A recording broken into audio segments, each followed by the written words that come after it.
মা ভক্ত রবি আর কোনো কথা বলেন নাই, সোজা চলে যাইতেছেন মাদ্রাসায়। কিন্তু মাথার ভিতরে বিশাল প্রশ্ন, এই মানুষটাকে আমার আম্মা আমার পক্ষ না নিয়া ওনার পক্ষ কেন নিল?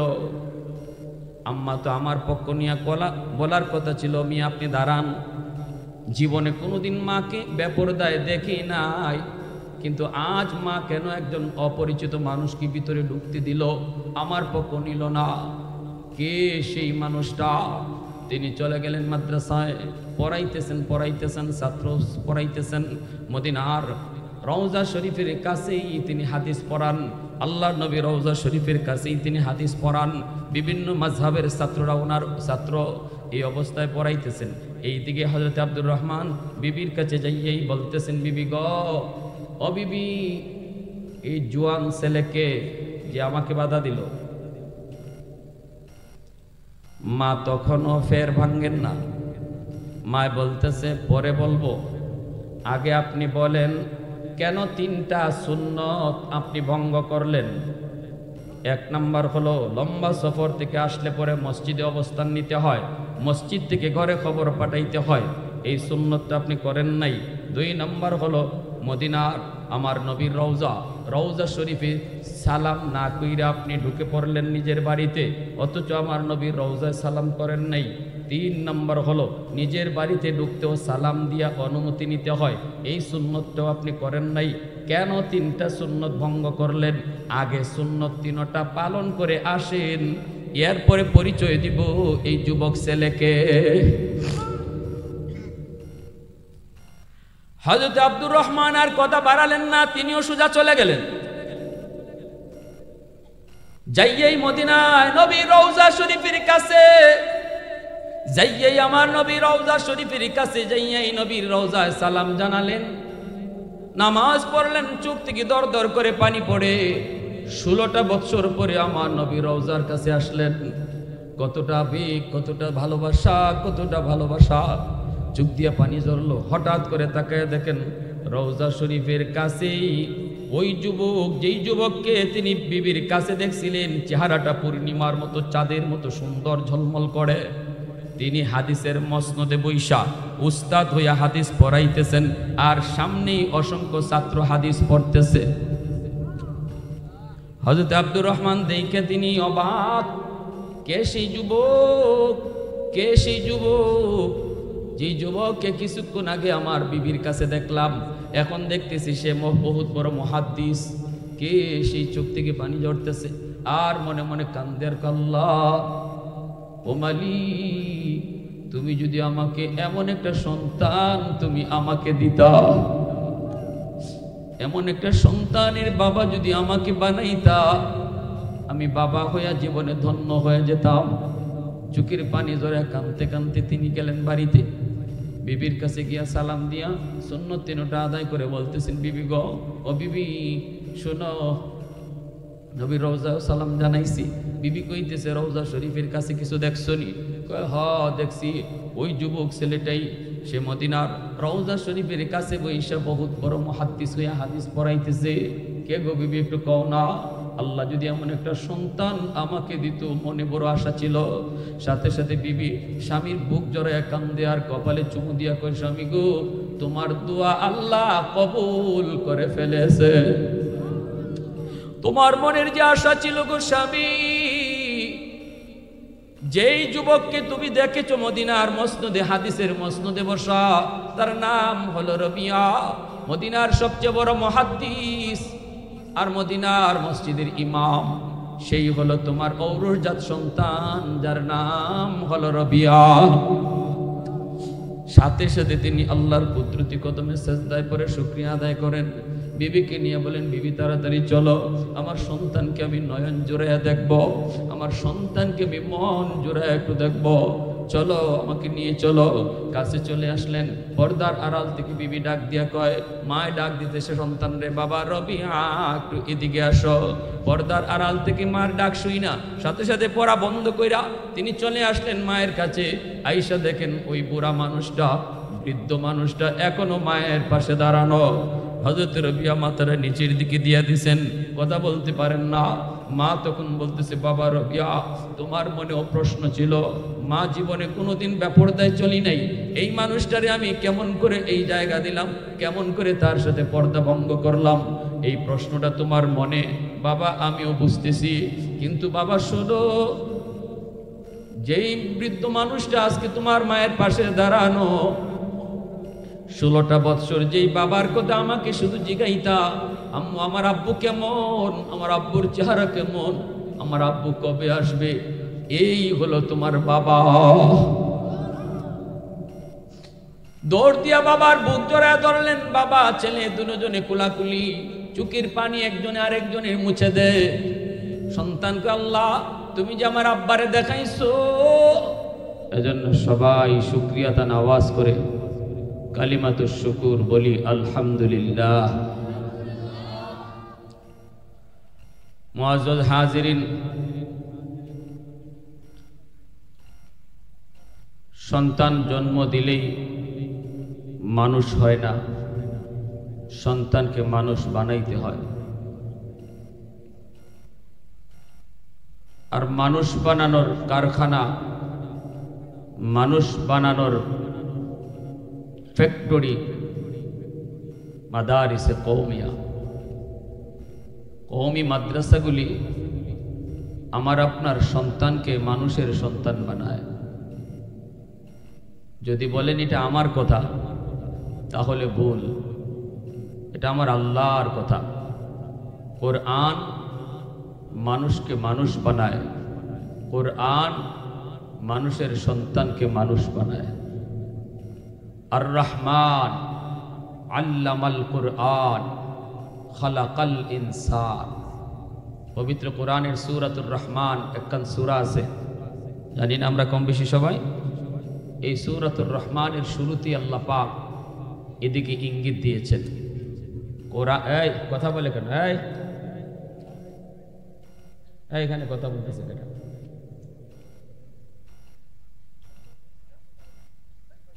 যাও বাসা যাও, বাসা যাও, বাসায় যাও।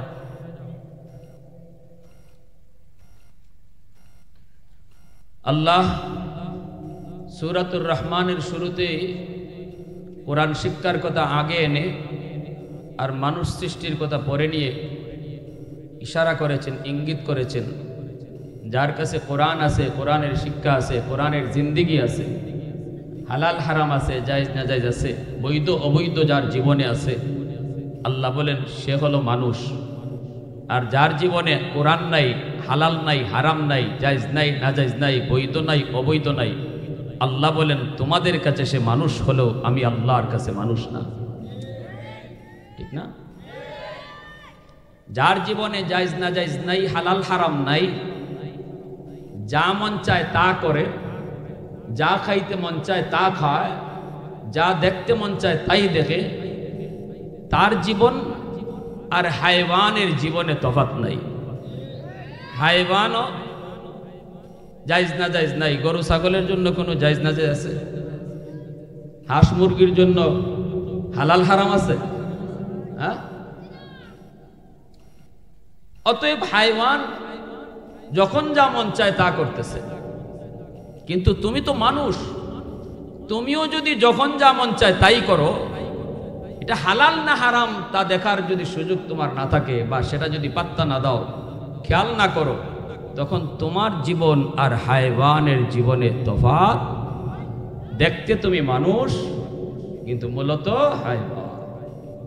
যেমন ভাবে ধান খেতে সুসা থাকেনি না থাকে না, সুসা দেখতে কালার ধানের মতোই, সুসার কালার কিন্তু ধানের মতোই, ঠিক কিনা?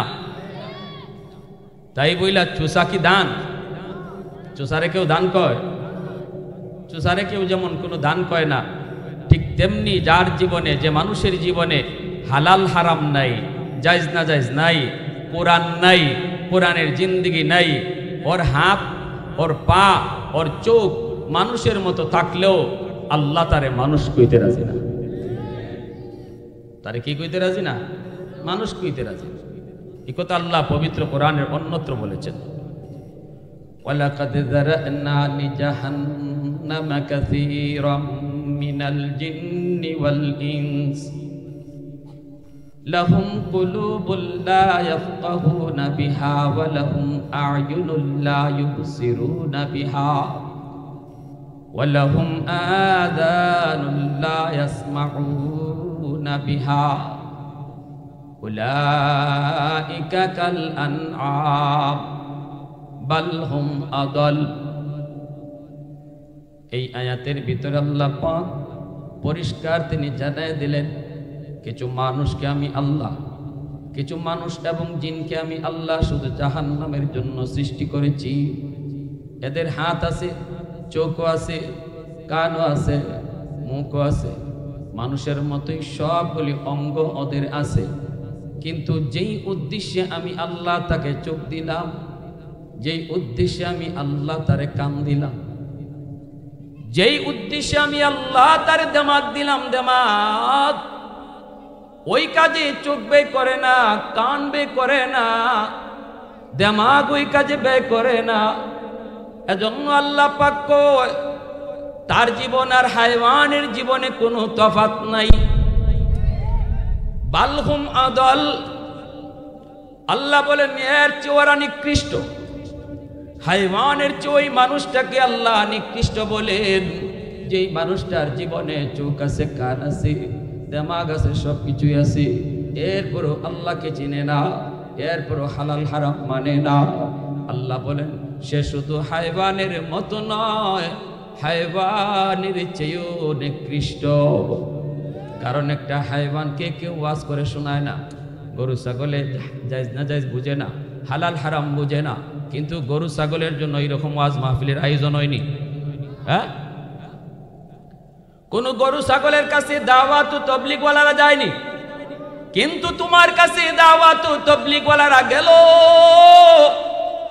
ওয়াজ মাহফিলের আওয়াজ শুনতে চাও না, তবুও কানে পৌঁছলো। আল্লাহ পাক রব্বুল আলামিন বলেন এত কিছু করার পর, এত বুঝ দেওয়ার, এত সুযোগ থাকার পরও তুমি আমাকে চিনলা না। হাত তুমি ভালো কাজে ব্যয় করলা না, জবান তুমি ভালো কাজে ব্যয় করলা না, চোখ তুমি ভালো কাজে লাগাইলা না।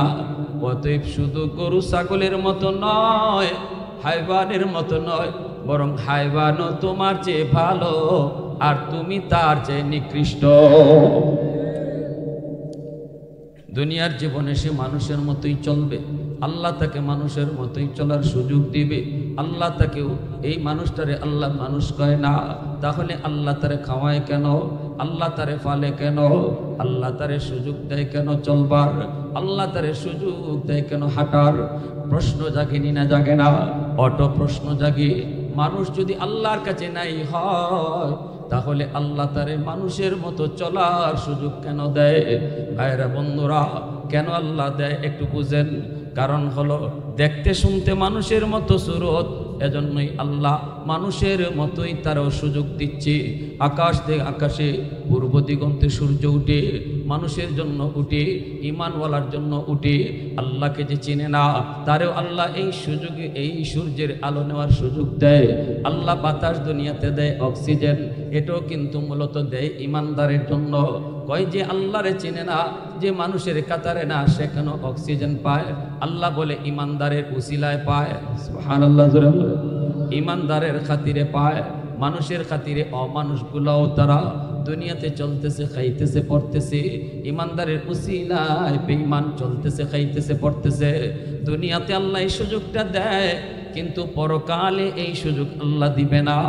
যেমন ভাবে দেখবেন ধান খেতে, ধানের সাথে চিটা আসেনি না নাই? চুষা আছে।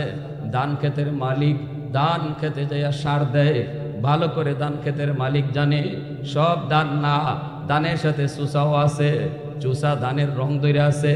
কিন্তু এরপরও মালিক যত সেবা দেয়, এই সেবা দেয় কিন্তু ধানকে ফাঁকে দিয়া, ধানের মতো হওয়ার কারণে, ধানের রং ধরার কারণে মালিকের সেবাটা চুষায়ও পায়নি না, পায় না? হ্যাঁ, পানি দিয়েছে জমিনে, ধানকে দিয়েছে, এই ধানের খাতিরে চুষায়ও পানি পাইতেছে। মালিক ভালো করে জানে সব ধান না চুষা আছে, এরপরও কিছু কয় না, কয় ঠিক আছে থাক, বাড়িতে আল্লাহ পরে দেখবো আমার ধানের সাথে তুই কেমনে থাকো। ধান কাইটা যখন বাড়িতে নিয়ে আসে, এরপরে যখন আমরা দেখি এরকম লম্বা কইরা বিছানো হয়, দুই দিকে দুইজনে কোলা নেয়, দুই দিকে দুইজনে কোলা নিয়ে বাতাস দেয়, বাতাস দেওয়া মাত্রই চোষাগুলা আলাদা হয়ে যায়, ঠিক কিনা জোরে বলেন। ধান ধানের জায়গায় থেকে যায়, চোচাগুলি আলাদা হয়ে যায়, চোচা সব আলাদা হয়ে গেল। এইবার মালিক শুধু কয় থাক, এতদিন তো থাকছো, এতদিন তো সাথে থাকছো, আমার সব সেবাও তুই পাইছো, কেন তোর সব সেবা দিছি? কারণ আমার ধানের রং ধরছ, এজন্য মায়া কইরা, আমার ধানের মায়ায় তোরও আমি মায়া করছি, আমার ধানের মায়ায় তোরও আমি সেবা করছি, কিন্তু এখন আর টাইম নাই একসাথে থাকার, আলোক হয়ে যা। আলোক কইরা চোষাগুলিকে আলোক করে দিল, ধানকে ধানের জায়গায় রাখলো। এইবার মালিকে কি করে? ধানকে যত্ন কইরা উঠায় গুলায়, ধানকে যত্ন করে উঠায় গুলায়। গুলা বলতে কি, আমরা ধানকে যে গুলায় রাখি, এই গুলায় ধানকে যত্ন করে রাখে, আর চোষা যায় চুলায়, ঠিক কিনা? হ্যাঁ, কিয়ামতের ময়দানে আল্লাহ পাক রব্বুল আলামিন এইভাবে বলবেন, এ দুনিয়ার অমানুষের দল, তোমরা যারা আমার প্রিয় বান্দা ঈমানওয়ালাদের রং ধইরা আমার সেবা পাইছো, আমি আল্লাহর সেবা পাইছো, এখন আর তাদের সাথে থাকার সুযোগ নাই। ওয়ামতাজুল ইয়াউমা আইয়ুহাল মুজরিমুন। আল্লাহ পাক রব্বুল আলামিন আমরা যেমন কোলা দিয়া বাতাস দেই, হাসরের মাঠে আল্লাহ এই আয়াত পড়া বাতাস দিব, ওয়ামতাজুল ইয়াউমা আইয়ুহাল মুজরিমুন। হে গুনাহগারের দল, হে নাফরমানের দল, হারামখোরের দল, আমার ঈমানওয়ালাদের থেকে তোরা পৃথক হয়ে যা।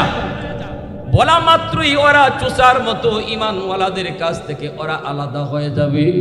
ঈমানওয়ালারা তখন এক জায়গায় থাকবে, বেঈমানগুলি নাফরমানগুলি যারা চোখ পাইও চোখকে ভালো কাজে লাগাইলো না, জবান পাইও জবান ভালো কাজে ব্যয় করলো না, দিমাগ পাইও দিমাগ ভালো কাজে ব্যয় করলো না, আল্লাহকে চিনল না, ওই মানুষগুলা চুষার মতো আলাদা হয়ে যাবে, আলাদা। আল্লাহ পাক রব্বুল আলামিন এইবার দুইজনকে দুই ঠিকানায় পাঠাইবেন। ঈমানওয়ালাদেরকে জান্নাত নামক গুলায় আল্লাহ আদর করে মেহমান বানাবেন, আর ওই বেঈমানগুলোকে চুষার মতো জাহান্নামের চুলায় ফেলাইবে, ঠিক কিনা জোরে বলেন। প্রশংসা করব কার? একটু জোরে আওয়াজ দিয়া মালিকের নাম কার? হয় নাই, আরো জোরে কার? वहदत की हिफाजत नहीं बेकुव्वत बाजू, वहदत की हिफाजत नहीं बेकुव्वत बाजू, आती नहीं कुछ काम अक्ल खुदा दा, आती नहीं कुछ काम अक्ल खुदा दा। ऐ मर्द खुदा तुझको कुव्वत नहीं हासिल, जा बैठ किसी गार में अल्लाह को कर याद, जा बैठ किसी गार में अल्लाह को कर याद। ये सच है कि बातिल की तरफदार नहीं हम, ये सच है कि बातिल की तरफदार नहीं हम, गद्दार न समझो हमें गद्दार नहीं हम, गद्दार न समझो हमें गद्दार नहीं हम। फूलों की तो नरम मिजाज अपना है नज़र, हम तेरी नहीं नेज़ा व तलवार नहीं हम, हम तेरी नहीं नेज़ा व तलवार नहीं हम। मुसलमानेर आवाज़े बोलें अल्लाहु আকবার, আরো জোরে কোন আল্লাহু আকবার। তাহলে আমরা কি বুঝলাম? কোরআন আমার সন্তানকে মানুষ বানায়। মানুষের সন্তান জন্ম নিলেই মানুষ হয় না, মুরগির বাচ্চা জন্ম নিলে মুরগি হয়, মানুষের বাচ্চা জন্ম নিলে মানুষ হয় না, তারে মানুষ বানাইতে হয়। আর আল্লাহ বলেন মানুষ বানানোর শিক্ষা হলো কোরআনের শিক্ষা। ঠিক কিনা জোরে বলেন? যার জীবনে কোরআন নাই, কোরআনের শিক্ষা নাই, সে মানুষের ঘরে জন্ম নিলেও মানুষ হতে পারে না। যেই ডাক্তারের কাছে কোরআন নাই, যেই ডাক্তারের কাছে কোরআনের শিক্ষা নাই, যেই ডাক্তারের কাছে কোরআনের শিক্ষা নাই, শিশুকালে বাপ মাতারে কোরআন শেখায় নেই, নুরানি মাদ্রাসায় পড়ায় নেই, 5 বৎসরে কোরআন তারে শেখায় নেই, না না, শিশুকাল থেকে আগডুম বাগডুম গোড়াডুম পড়ায় তারে বড় করছে। কোথায় তার কোরআন, কোথায় ইসলামী জিন্দিগি? মরণের পরের জীবন হলো আসল জীবন। এ জীবন জীবন নয়, মরণের পরের জীবনটাই হলো আসল জীবন। এই মূলনীতি তার কলিজায় ঢুকানো হয় নাই। ডাক্তার হয়েছে, টার্গেট হলো দুনিয়া। ডাক্তার হয়েছে, টার্গেট হলো দুনিয়াতে শান্তি পাওয়া। আখেরাত কি জিনিস বুঝে না। এজন্যই তো নর্মাল ডেলিভারি কেসের মহিলা আসলে পরে কয় 20,000 টাকা দিয়ে সিজার করা লাগবে, নইলে বাচ্চাও মরবে, মাও মরবে। ডাক্তার ভালো করে জানে সিজার লাগবে না, নর্মাল ডেলিভারি হবে। এরপরও টাকার লোভে পইরা কয় সিজার করতে হবে, নইলে কিন্তু বাচ্চা মারা যাবে। যেই ডাক্তার 20,000 টাকার লোভে পড়ে আমার আপনার একজন সুস্থ মাকে সারা জীবনের জন্য অসুস্থ বানিয়ে দিল, এই ডাক্তারকে ডাক্তার বলবেন নাকি ডাকাত বলবেন? এর কোতে আল্লাহ বলেছেন সে মানুষ না। ডাক্তার হতে পারে কিন্তু মানুষ হয় নাই, মানুষ হয় নাই। ইঞ্জিনিয়ার হয়েছে, রডের বদলা বাঁশ ঢুকায় দিছে। মানুষ মরলো, কই কি হলো, অসুবিধা কি? মানুষ দিয়ে আমার কি হবে? আমার দরকার টাকা, পেয়ে গেছি। যে ইঞ্জিনিয়ারের কাছে টাকার দাম আছে, মানুষের জীবনের দাম নাই, তার মানে সে মরণের পরের জীবনকে বিশ্বাস করে না। ঠিক কিনা জোরে বলেন? নয়, মরণের পরের জীবনটাই আসল জীবন। এই শিক্ষাটাই আপনার সন্তানকে মাদ্রাসায় দেওয়া হয়, এই শিক্ষাটাই আপনার সন্তানকে নুরানি ক্লাসে দেওয়া হয়, এই শিক্ষা কলিজার ভিতরে ঢুকায় দেওয়া হয়। এ জীবন জীবন নয়, মরণের পরের জীবন হলো আসল জীবন। এ জীবনের প্রতিটা কাজের হিসাব আমার আল্লাহর দরবারে দিতে হবে। এই রুল আর থিওরিটা আপনার সন্তানের কলিজায় ঢুকায় দেওয়া হয়। এরপরে যদি সে হাই স্কুলেও যায়, কোনোদিন ওই ডাক্তারের মতো ডাকাত হবে না। ঠিক কিনা জোরে বলেন? ওই ইঞ্জিনিয়ারের মতো রডের বদলা বাঁশ দিবে না, কারণ সে এই শিক্ষা নিয়ে আইছে। জীবন জীবন নয়, মরণের পরের জীবনটাই হলো আসল জীবন। এই শিক্ষা কলিজার মধ্যে লইয়া, এই শিক্ষা বাপ মায় তারে দিয়া তারে হাই স্কুলে ছাড়ছে, কলেজে ছাড়ছে। এই ছেলে বেনামাজি হয় না, নাস্তিকদের দলে গেলেও সে নাস্তিক হয় না। ঢাকা ইউনিভার্সিটির বাংলা বিভাগে পড়লো, নাস্তিক হয় না।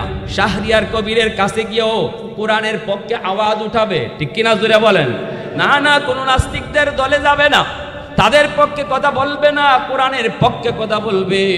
কারণ শিশুকালে তার মা বাবা মাদ্রাসা আমিনিয়া মাদ্রাসায় নুরানি পড়াইয়া তারে হাই স্কুলে দিছে। এজন্য কোরআনের মহব্বত দিলের ভিতরে বসে গেছে। কি ভাই? কাতিয়ার সাহেব রাহিমাহুল্লাহর নামে এই মাদ্রাসা। আল্লাহর ওলির নাম আমিনউদ্দিন। আল্লাহর কুতুব দেখেছি জীবনে কত মাদ্রাসা তৈরি করেছেন। লেখাপড়া করেছি আমি আল্লাহর ওলির মাদ্রাসায়। কত দেখলাম যেখানে গেছেন ওখানে যাইয়েই সবার আগে মাদ্রাসা তৈরি করছেন। কারণ তিনি যাইয়েই বলতেন, বাবা সন্তান জন্ম দিছো, মানুষ বানাও নাই, মানুষ বানাইতে হলে মাদ্রাসা লাগবে। ঠিক কিনা জোরে কোন?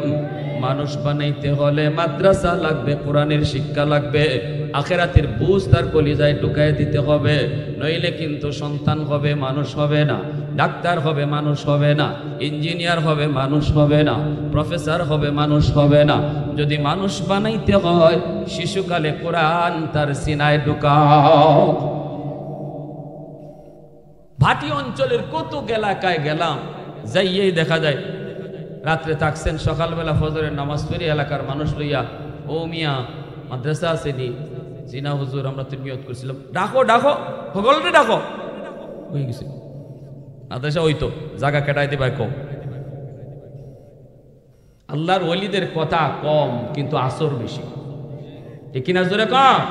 আমরা 1 ঘন্টা 1.5 ঘন্টা ওয়াজ করবো আর খাইতে সাবে বইয়া খালি কইবা ও মিয়া আল্লাহর জমিনে আল্লাহর দিন জিন্দা হোক, তাম দুনিয়ার সমস্ত মুসলমানকে আল্লাহ তুমি এক করো, নেক করো। গোটা 1.5 ঘন্টার বয়ানে আপনাদের কলিজা যদ্দুর নরম হইব, আল্লাহর ওলির এক কথায় দিল নরম হয়ে যাবে, ঠিক কিনা। এজন্য আমার ভাইরা, মা বাবার দায়িত্ব আসেনি না নাই? একটু জোরে কোন আসেনি না নাই? আল্লাহর নবী কয় কুল্লু মাউলুদিন ইউলাদু আলাল ফিতরা ফাআবাওয়াহু ইউহাব্বিদানিহি আও ইউনাসসিরানিহি আও ইউমাজ্জিসানিহি। নবীজি বলেন, আল্লাহর নবী বলেন, সমস্ত সন্তান দুনিয়াতে আসে আল্লাহর ওলি হইয়া। মা বাবা তারপরে তার বিলায়ত নষ্ট করে, বাপ মার কারণে তার বুজুর্গি নষ্ট হয়। আল্লাহর নবী বলেন সব সন্তান দুনিয়াতে আয় মঈনুদ্দিন চিশতির মতো ওলি হইয়া, আব্দুল কাদের জিলানির মতো ওলি হইয়া। এরপরে বেনামাজি কেমনে হইল, সুদখোর কেমনে হইল, ঘুষখোর কেমনে হইল? নবী কয় তার মার কারণে, নবী কয় তার বাপের কারণে। বাপ মার সিদ্ধান্ত সঠিক ছিল না, যার কারণে সন্তানের বুজুর্গি নষ্ট হয়েছে। বাপ মার সিদ্ধান্ত যদি সঠিক হতো, দুনিয়ায় আসছে যেমন আল্লাহর ওলি হইয়া, কবরেও যাইতো আল্লাহর ওলি হইয়া। কথাটা আমার না, যদি আমার হইতো হয়তো আপনারা মানতে অসুবিধা হইতো। কথাটা আমার নবীর কথা, আল্লাহর নবীর কথার মধ্যে কোনো সন্দেহ আছে? জোরে বলেন সন্দেহ আছে? আমার কথা অতক্ষণ যতক্ষণ নবীর কথা পাই না, যখনই আমি আমার নবীর কথা পাইব আমার কথা বাতিল।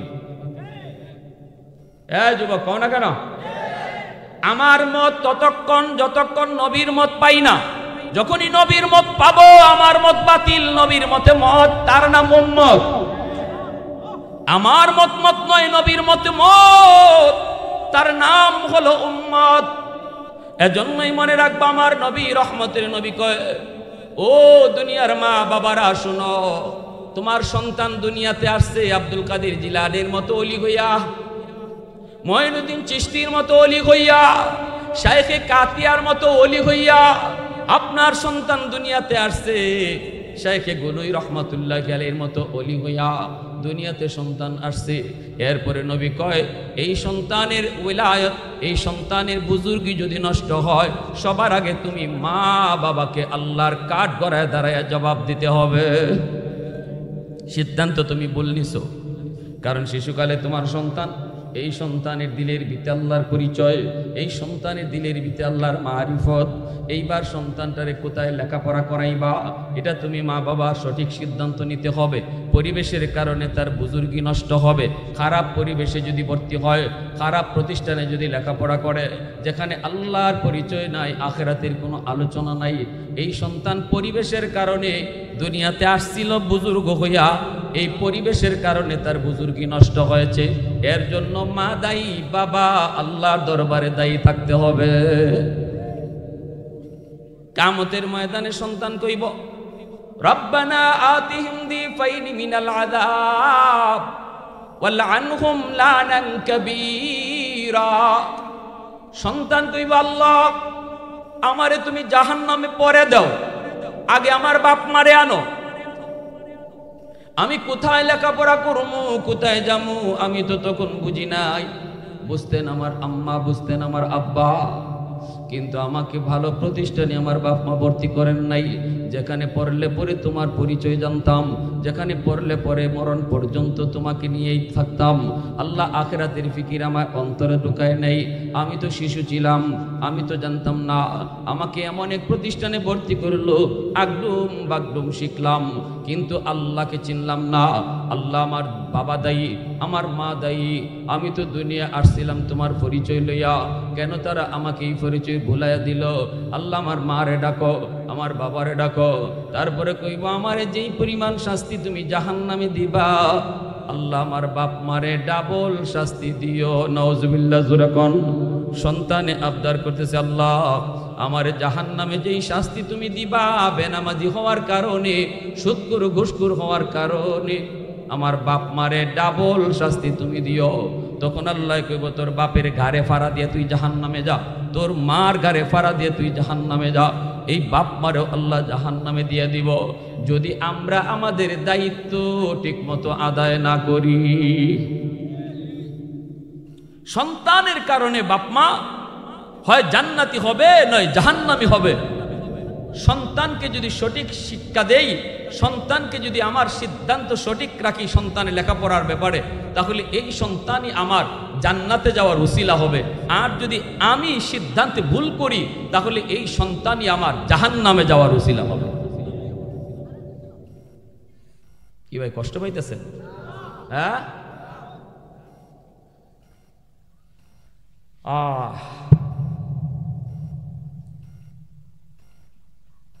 আমারে আমার আব্বা স্কুল থেকে মাদ্রাসায় দিছেন। আমি প্রাইমারি পড়ছি স্কুলে, 5 পর্যন্ত ভালো রেজাল্ট কইরা। পরে যখন আমার আব্বা আমার স্কুল থেকে মাদ্রাসায় দিবেন, আমার আত্মীয় স্বজনরা বাধা দিছে, চাচারা বাধা দিছেন যে ছেলেটা মাদ্রাসায় পড়লে পরে কেমনে চলবো, কেমনে খাইবো, বউ ফালবো কেমনে, পরিবার ফালবো কেমনে, মাদ্রাসায় পড়লে তাহলে ভিক্ষা ছাড়া আর বুঝতে নাই। এই ধরনের চিন্তা ফিকির আমাদের এই সমাজেও কিছু মানুষের আসেনি না নাই? হ্যাঁ, আমার আব্বা কইছেন আমি এত কিছু বুঝি না। আমার আব্বা ছিলেন কাতিয়ার সাহেবের ভক্ত, আল্লাহর ওলির ভক্ত। এতেকাফ করছে আমার আব্বা কাতিয়ার সাহেবের সাথে সিলেট এতেকাফ করছেন। তখনই আব্বা নিয়ত করছেন, আল্লাহ তুমি আমার একখান ছেলে সন্তান, নেক সন্তান দিও, আমি তারে আলেম বানাবো। কাতিয়ার সাহেব দোয়া করছেন। এই জন্য আব্বা আমার স্কুলে নিয়ে যাইতেন আর কইতেন, বাবা তুমি কিন্তু মাদ্রাসায় পড়বা, তো স্কুলে নিতেছি কিছু অঙ্ক ইংরেজি লইয়া যাও, মাদ্রাসায় তো অঙ্ক ইংরেজির গুরুত্ব কম। আমাদের সময় একবারই ছিল না গুরুত্ব, আমাদের সময় অঙ্ক ইংরেজির গুরুত্ব ছিল না। কিন্তু এখন আলহামদুলিল্লাহ বর্তমানে মাদ্রাসাগুলাতে নুরানি বিভাগটা সম্পূর্ণ স্কুলের সমমানের অঙ্ক ইংরেজি পড়ানো হয়। এটা জানেননি আপনারা?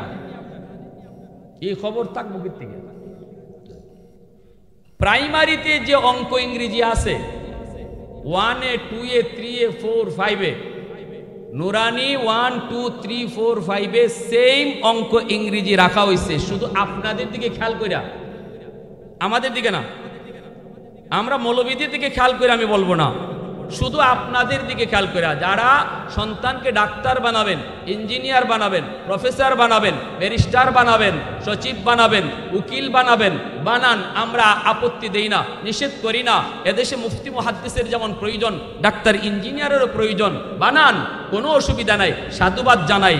কিন্তু মনে রাখবেন আপনার সন্তানের ডাক্তার হওয়া বড় পরিচয় নয়, ইঞ্জিনিয়ার হওয়া তার বড় পরিচয় নয়, তার সবচেয়ে বড় পরিচয় হলো সে মুসলমানের সন্তান।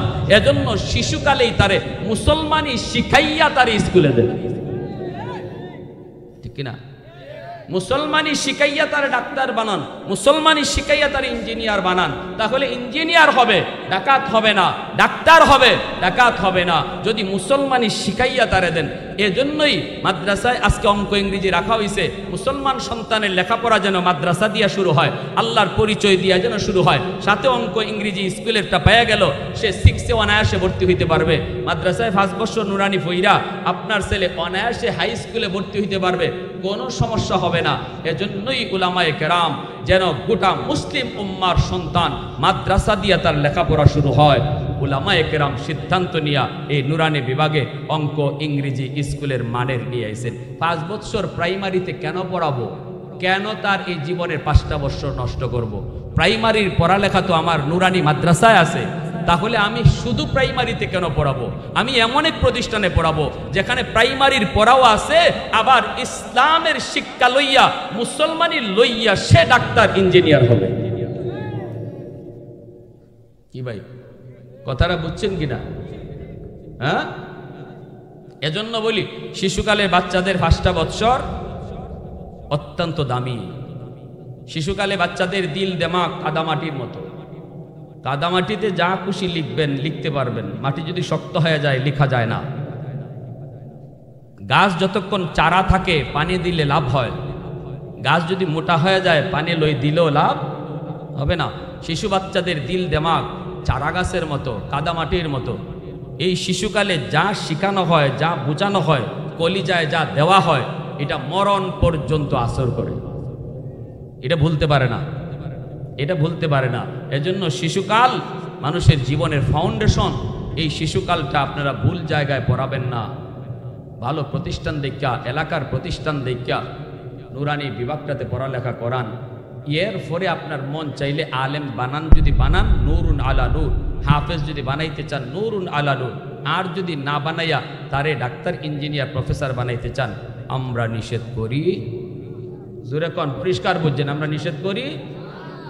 আমার আব্বা আমারে মাদ্রাসা দিয়া কি ঠকছেন? কেউ ভাই পিছনে ভাইরা বলেন না, আব্বা আমারে মাদ্রাসায় পড়ায় ঠকছেন? আমিও তো ভালো স্টুডেন্ট ছিলাম স্কুলে। আমার ছোট ভাই মাসুমের মতোই হয়তো আমি স্কুল কলেজে পড়লে এরকম আমিও সচিব হইতাম। কিন্তু এরপর আপনারা বলেন, আমার ভাই সচিব, সারা বাংলাদেশের কতজন মানুষ চারে চিনে, আর আমারে কতজনে চিনে? হ্যাঁ, নারী নাই, পুরুষ নাই, ছোট নাই, বড় নাই, হাজারো মানুষ। আমি অবাক হয়ে যাই। সেই গেলাম সুন্দরবনে, সেই গেলাম কক্সবাজারে, সেই গেলাম উত্তরবঙ্গে নীলফামারীতে, এত মানুষ আমার এত মায়া করে কি কইরা। আমি বললাম, ভাই মনে হইতেছে নিজের মানুষ, রক্তের মানুষ। কয় হুজুর, মোবাইলে আপনারা দেখতে দেখতে মনে হইতেছে আপনি আমাদের নিজেরই হয়ে গেছে। মনে হয় আপনি দূরের না, আমাদের খুব হৃদয়ে মিশে গেছেন। এত মায়া, এত দয়া।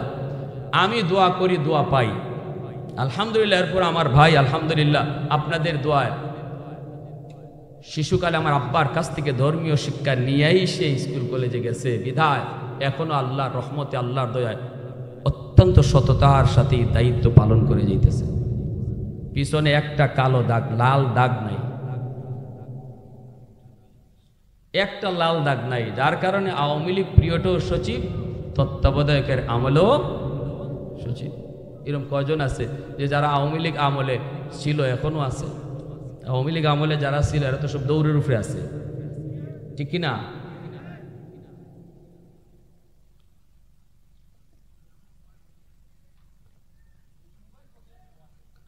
আল্লাহ না, চা এখন খাইতাম না। আল্লাহ, আমার ভাইয়েরা এদিকে খেয়াল রাখেন, একটু মনোযোগ আমার দিকে দেন। আপনারা আমার আপনজন, আমি আপনাদের দোয়া চাই। ঘুম থেকে উঠে আপনাদেরকে দেখি, আপনারা আমাকে দেখেন। বিদায় দিল থেকে, মন থেকে কিছু কথা বলতেছি, কষ্ট পাইতেছেন আপনারা?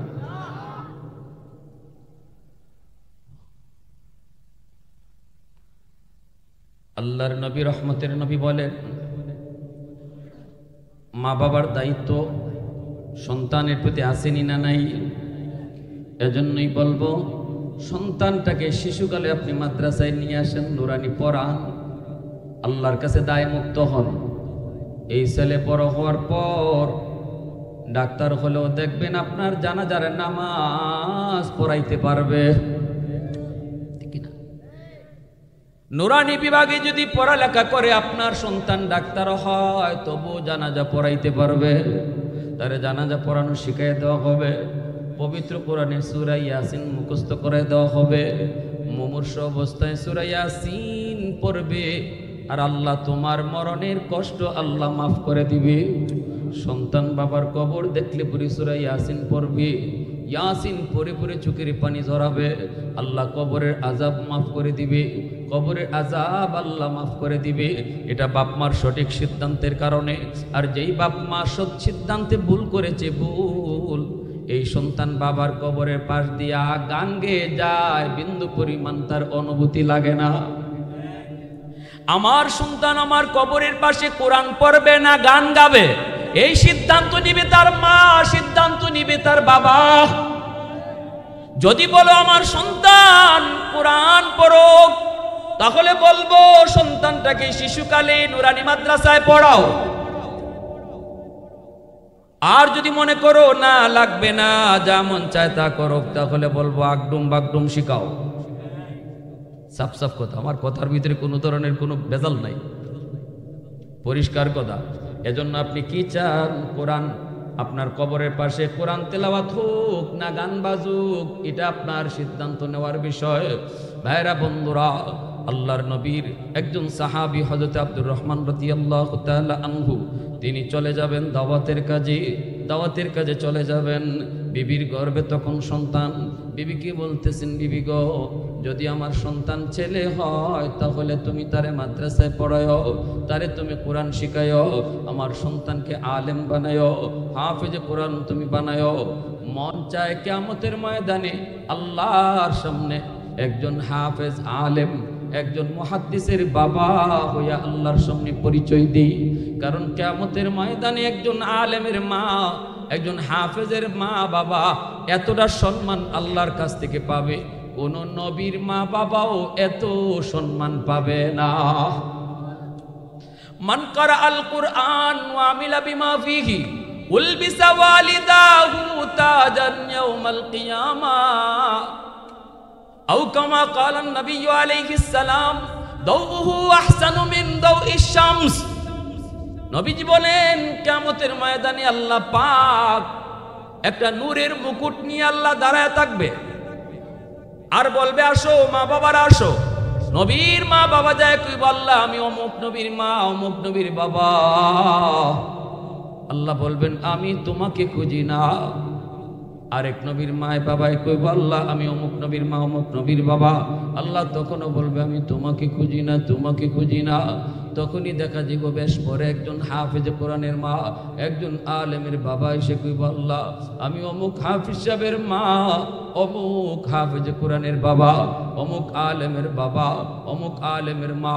তখন আল্লাহ হাসরবাসীর সামনেই বলবে, আমি তো তোমাকে খুঁজতেছি। নূরের মুকুট আল্লাহ পরায় দিবে আর বলবে, দুনিয়াতে তোমার সন্তানের মাথায় পাগড়ি পরাইছিল মানুষ, আর আজ হাসরের মাঠে তোমার মাথায় পাগড়ি পরাবো আমি আল্লাহ। সন্তানের মাথায় পাগড়ি পরায় মানুষ, আর বাপ মার মাথায় পাগড়ি পরায় কে? একটু জোরে আওয়াজ দিয়ে বলেন না কে? কারণটা কি? কারণ কয় বাপ মা সমাজের সাথে যুদ্ধ করা লাগছে। সমাজ একদিকে চলছে স্রোতের তালে তালে স্কুল কলেজের দিকে। 100টা বাচ্চার মধ্যে 90টা বাচ্চা স্কুল কলেজে যায়, আর 10টা বাচ্চা মাদ্রাসার দিকে আয়। স্রোত চলছে ওই দিকে, আর এই মাদ্রাসার দিকে বাপ মা চলছে স্রোতের উল্টা। আবার কতজনে কত কথা কয়, মাদ্রাসায় দিতেছ, খাইব কেমনে, চলবো কেমনে, পড়বো কেমনে, কত কথা শোনার পরও কত মা কত বাবা মন খারাপ করে না, মানুষের কথা শুইনাও সিদ্ধান্ত পাল্টায় না। না, আমার আল্লাহকে খুশি করার জন্য আমি আখিরাতে আমার সন্তানকে পুঁজি বানাবো, এই নিয়ত করে যখন মা, ওই নিয়ত করে যখন বাবা মাদ্রাসার দিকে রওনা দেয়, এতটা জিহাদ করে যখন আসে, তখনই আল্লাহ কয়, বান্দা আমি তোমার উপর খুশি হইয়া তখনই তোমার জন্য আমি পাগড়ি বানায় রাখছি। তখনই আমি তোমার উপরে খুশি হইয়া পাগড়ি বানায় রাখছি, কারণ তুমি সমাজের স্রোতের তালে তালে চলো নাই। মানুষ দিবে তোমার সন্তানের মাথায় পাগড়ি, আর তোমার মাথায় পাগড়ি দিব আমি আল্লাহ। দাউহু আহসানু মিন দাউইশ শামস। নবীজি বলেন, ওই পাগড়ি আর মুকুটের পাওয়ার সূর্যের পাওয়ারের চেয়েও বেশি হবে। হাসরবাসী মানুষ তখন কইব, কি রে ভাই এই মানুষটাকে ডা?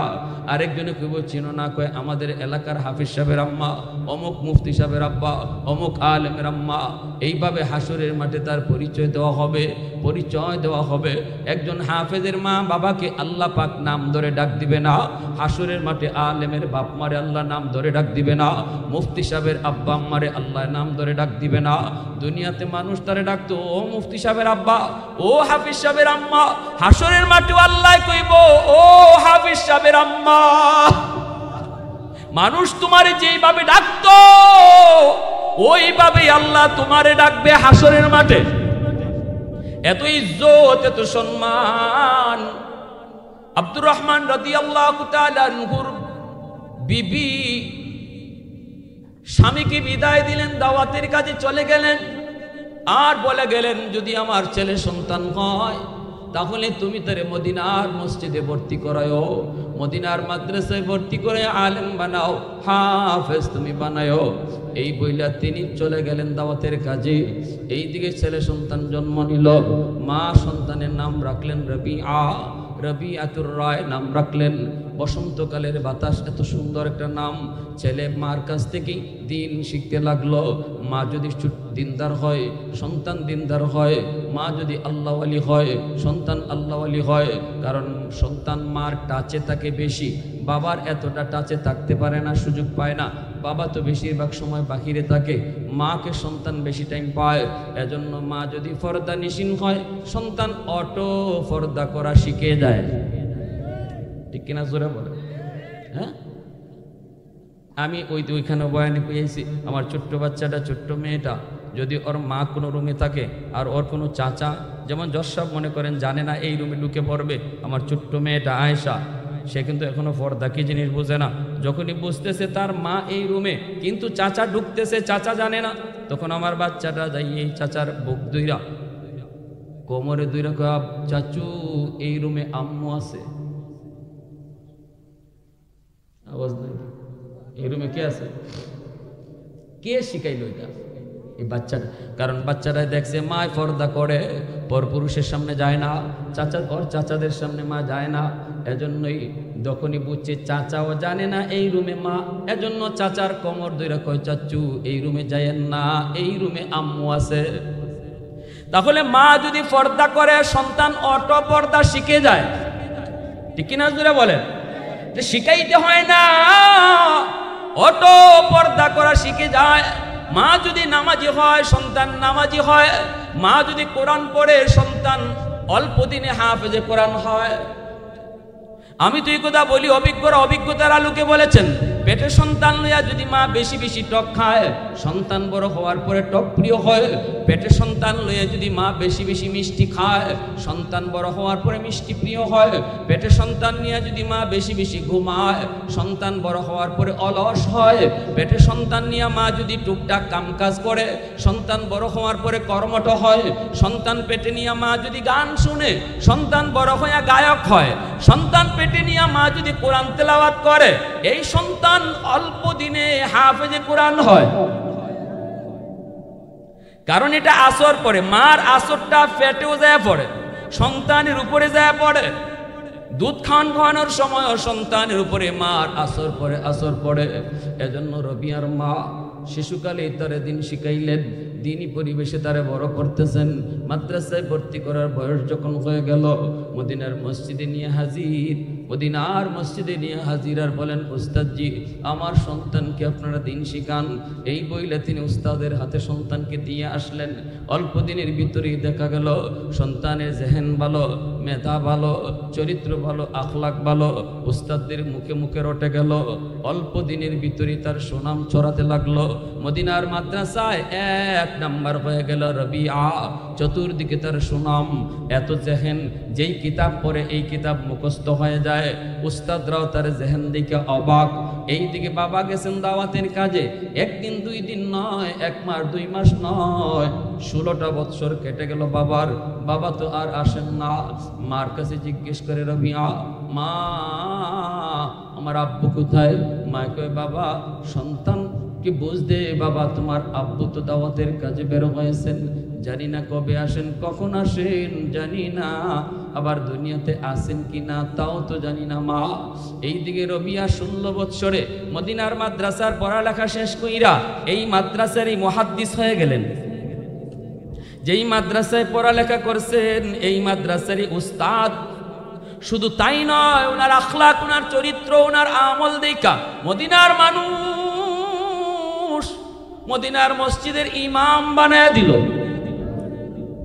আমার নবী, রহমতের নবী, যেই মিম্বরে দাঁড়ায় নামাজ পড়তেন, যেই মিম্বরে দাঁড়ায় নামাজ পড়াইতেন, রবিয়া এখন ওই মিম্বরে দাঁড়ায় নামাজ পড়ায়। যেরকম সুবহানাল্লাহ, আমার নবী যেখানে দাঁড়াতেন ওই জায়গায় দাঁড়ায় রবিয়া নামাজ পড়ান। হাদিসের বহুত বড় একজন রাবি, রবিয়াতুর রায়, হাদিসের বহুত বড় একজন রাবি। ইনি তো মদিনার মসজিদের ইমাম আর মদিনার মাদ্রাসার মুহাদ্দিস। চলতেছে দিন, রাত যায়, দিন যায়, মাস যায়, বছর যায়।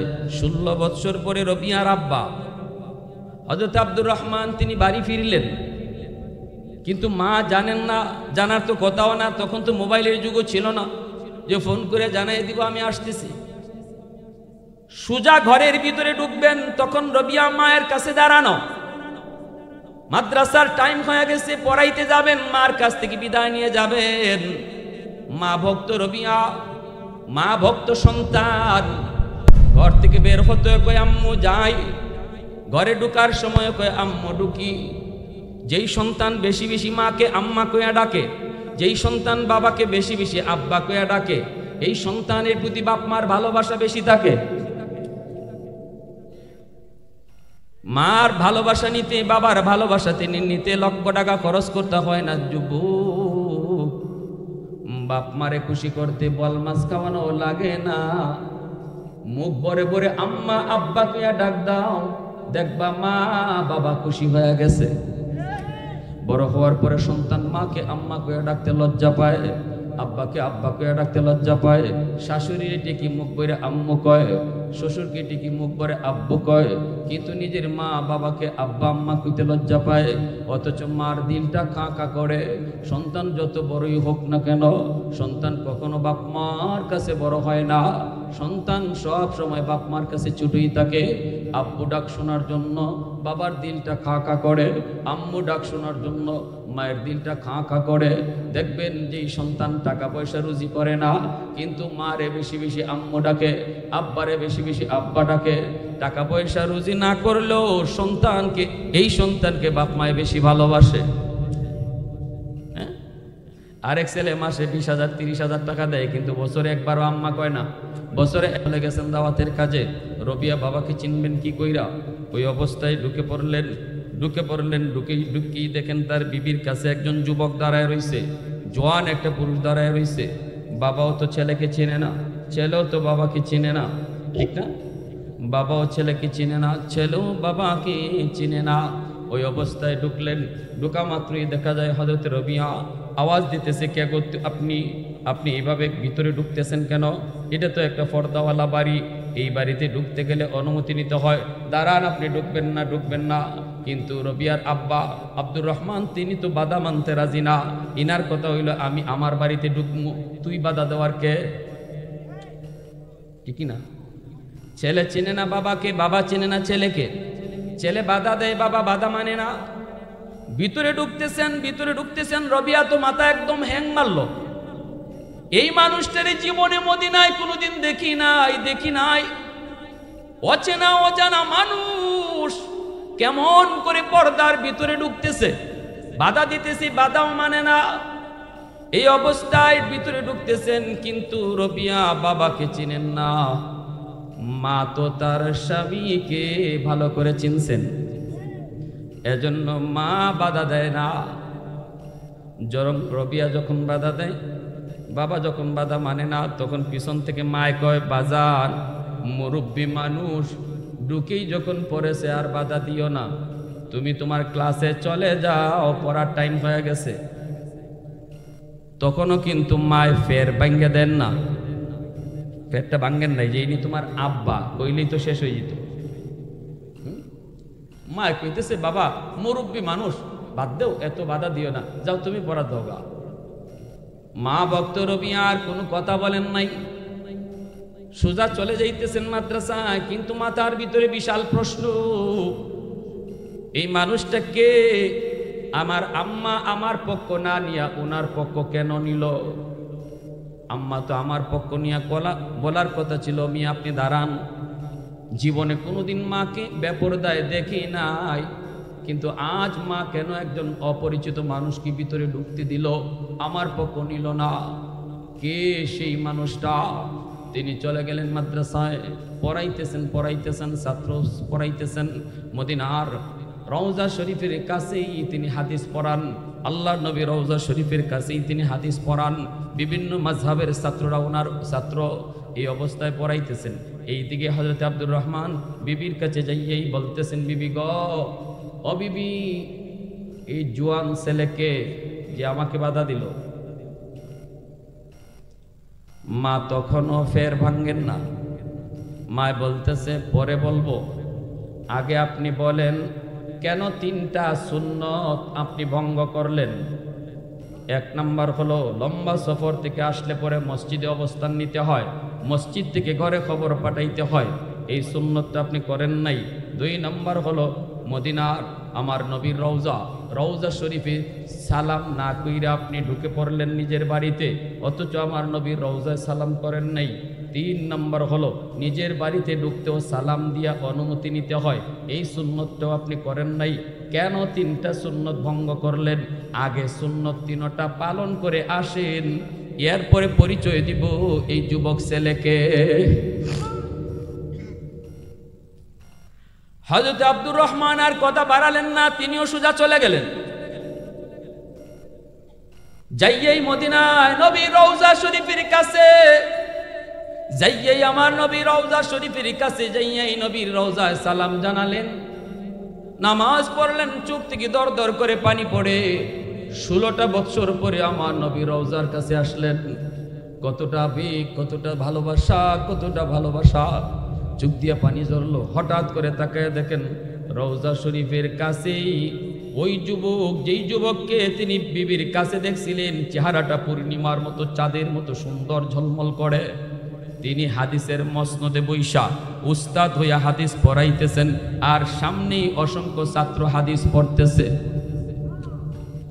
হযরত আব্দুর রহমান দেখে তিনি অবাক, কে সেই যুবক, কে সেই যুবক, যে যুবককে কিছুক্ষণ আগে আমার বিবির কাছে দেখলাম, এখন দেখতেছি সে বহুত বড় মুহাদ্দিস। কে সেই? চোখ থেকে পানি ঝরতেছে আর মনে মনে কান্দের, আল্লাহ ও মালিক, তুমি যদি আমাকে এমন একটা সন্তান তুমি আমাকে দিতা, এমন একটা সন্তানের বাবা যদি আমাকে বানাইতা, আমি বাবা হইয়া জীবনে ধন্য হয়ে যেতাম। চোখের পানি ঝরে কাঁদতে কাঁদতে তিনি গেলেন বাড়িতে। বিবির কাছে গিয়া সালাম দিয়া সুন্নত 3টা আদায় করে বলতেছেন, বিবি গো, ও বিবি শোনো, নবীর রওজা সালাম জানাইছি। বিবি কইতেছে, রওজা শরীফের কাছে কিছু দেখছনি? কয়, হ দেখছি, ওই যুবক ছেলেটাই, সে মদিনার রওজা শরীফের কাছে বইসা বহুত বড় মুহাদ্দিস হইয়া হাদিস পড়াইতেছে। কে গো বিবি, একটু কও না। আল্লাহ যদি এমন একটা সন্তান আমাকে দিত, মনে বড় আশা ছিল। সাথে সাথে বিবি স্বামীর বুক জড়ায় কান্দে আর কপালে চুমু দিয়া কয়, স্বামী গো, তোমার দোয়া আল্লাহ কবুল করে ফেলেছে। তোমার মনের যে আশা ছিল গো স্বামী, যেই যুবককে তুমি দেখেছো মদিনার মসনদে, হাদিসের মসনদে বসা, তার নাম হলো রবিয়া, মদিনার সবচেয়ে বড় মুহাদ্দিস আর মদিনার মসজিদের ইমাম, সেই হলো তোমার ঔরজাত সন্তান, যার নাম হলো রবিয়া। সাথে সাথে তিনি আল্লাহর কুদরতি কদমে সেজদায় পড়ে শুকরিয়া আদায় করেন। বিবিকে নিয়ে বলেন, বিবি তাড়াতাড়ি চলো, আমার সন্তানকে আমি নয়ন জোড়াইয়া দেখব, আমার সন্তানকে আমি মন জোড়াইয়া একটু দেখব, চলো আমাকে নিয়ে চলো। কাছে চলে আসলেন, পর্দার আড়াল থেকে বিবি ডাক দিয়া কয়, মায় ডাক দিতেছে সন্তান রে, বাবা রবিয়া একটু এদিকে আসো। পর্দার আড়াল থেকে মার ডাক শুই না, সাথে সাথে পড়া বন্ধ কইরা তিনি চলে আসলেন মায়ের কাছে। আইসা দেখেন ওই বুড়া মানুষটা, বৃদ্ধ মানুষটা এখনো মায়ের পাশে দাঁড়ানো। হযরত রবিয়া মাথাটা নিচের দিকে দিয়া দিছেন, কথা বলতে পারেন না। মা তখন বলতেছে, বাবা রবিয়া, তোমার মনেও প্রশ্ন ছিল, মা জীবনে কোনোদিন বেপরদায় চলি নাই, এই মানুষটারে আমি কেমন করে এই জায়গা দিলাম, কেমন করে তার সাথে পর্দা ভঙ্গ করলাম, এই প্রশ্নটা তোমার মনে। বাবা আমিও বুঝতেছি, কিন্তু বাবা শোনো, যেই বৃদ্ধ মানুষটা আজকে তোমার মায়ের পাশে দাঁড়ানো, 16টা বৎসর যেই বাবার কথা আমাকে শুধু জিগাইতা, আম্মু আমার আব্বু কেমন, আমার আব্বুর চেহারা কেমন, আমার আব্বু কবে আসবে, এই হলো তোমার বাবা। দৌড় দিয়া বাবার বুক জড়ায় ধরলেন। বাবা ছেলে দুজনে কুলাকুলি, চুকির পানি একজনে আরেকজনের মুছে দে। সন্তানকে, আল্লাহ তুমি যে আমার আব্বারে দেখাইছো, বাবাই কয়, আল্লাহ তুমি যে আমাকে এমন একজন বাবা বানাইছো। কোলাকুলি কইরা বাড়ির দিকে রওনা দেয়। সন্তান কয়, আব্বু তুমি আগে হাঁটো, আমরা তোমার পিছনে হাঁটি। বাবা কয়, না বাজান তুমি আগে হাঁটো, আমরা তোমার পিছনে হাঁটি। ছেলে কয়, না আব্বা তুমি বড়, তুমি আগে যাও। বাবা কয়, না বাজান তুমি বড়, আমরা ছোট, এখন তো কেউ আগে যাইতে চায় না। এটাই হলো আমার নবীর শিক্ষা। মাদ্রাসায় আদব শেখানো হয়, ঠিক কিনা আওয়াজ দিয়া বলেন। মাদ্রাসায় আদব শেখানো হয়, উস্তাদের জুতা এখনো মাদ্রাসার ছাত্ররা সোজা করে দেয়। ঢাকা ইউনিভার্সিটিতে দেখলাম উস্তাদের বুকে ছাত্ররা পিস্তল ধরে, আর মাদ্রাসার ছাত্র উস্তাদের জুতা সোজা করে দেয়। আওয়াজ দিয়া কোন ঠিক কিনা? মুরব্বীদেরকে সম্মান করে, শ্রদ্ধা করে। ভাইরা বন্ধুরা, এটা আমার নবীর আখলাক, নবীর খুলুকে আজমের ওয়ারিস হলো মাদ্রাসার ছাত্ররা, উলামায়ে কেরামরা। এইদিকে বাবাও যায় না, ছেলেও আগে যায় না। তখন ছেলে কয়, আম্মা তুমি বলো কে আগে যাবে, কে বড় কে ছোট, আম্মা তুমি কও। তখনই মায় কয়, বাজান আমি যদি বলি তাহলে বলবো তুমি আগে যাও, তুমি বড় আর আমরা বাপ মা ছোট। হযরত রবিয়া কয়, মা কেমনে তুমি কইছো? আমার আব্বা তো উনি, আমি যত বড় হই না উনি তো আমার আব্বু। বাবার চেয়ে ছেলে বড় হয় কেমনে? মা কয়, না বাজান দুই কারণে তুমি বড়। কেমন মা বুঝে? মদিনার মসজিদের ইমাম, তুমি মদিনার মসজিদের ইমাম। ছেলে যদি ইমাম হয়, বাবা যদি মুক্তাদি হয়, তাহলে ছেলের পিছনেই দাঁড়ায়। মদিনার মসজিদে যখন তুমি ইমাম, বাবা মুক্তাদি, বাবা দুনিয়াতে তোমার পিছনে। কিয়ামতের ময়দানে আল্লাহ কইব, কই আমার কোরআনের পাখিরা যাও পিছনে বাপ মারের সাথে লইয়া যাও। হাসরের মাঠেও জান্নাতে তুমি আগে যাবা, আমরা পিছনে। দুনিয়াতেও তুমি ইমাম হইয়া আগে, বাবা তোমার পিছনে। অতএব এখনো তোমার আব্বু থাকবে পিছনে, তুমি যাবা সামনে। একটু জোরে আওয়াজ দেখুন না সুবহানাল্লাহ, আর একটু জোরে সুবহানাল্লাহ। এমন একটা ছেলে, এমন একটা সন্তান আল্লাহ প্রত্যেককে দেখ, আমাকেও দেখ, আপনারেও দেখ। কার কার মনের ইচ্ছা আছে হাত উঠে আল্লাহরে দেখান। আল্লাহ তুমি কবুল করো, জোরে বলি আমিন, আরো জোরে বলি আমিন। প্রতিটা বাবাকে, প্রতিটা মাকে আল্লাহ হাফেজে কোরআনের মা বানান, আলেমের মা বানান, মুহাদ্দিসের মা বানান। এই এলাকার ঘরে ঘরে হাফেজ আলেম আল্লাহ কবুল করে নেন। সবাই বলি আমিন। মাদ্রাসার জন্য একটু সহযোগিতা, একজন উঠবেন না, রুমাল চালু করে দেন, রুমালটা চালু করে দেন। সবাই মোনাজাত করে, এই তোমরা মাদ্রাসার ছাত্র হইলো, তোমরা রুমাল নিয়ে যাও, কিন্তু কেউ উঠবা না। আমি আপনাদের কাছে অনুরোধ করব, এই নিয়তে আল্লাহ যেন আমার আওলাদ থেকে হাফেজ আলেম কবুল করে, আমার সন্তানকে, আমার নাতিকে, আমার আওলাদ থেকে যেন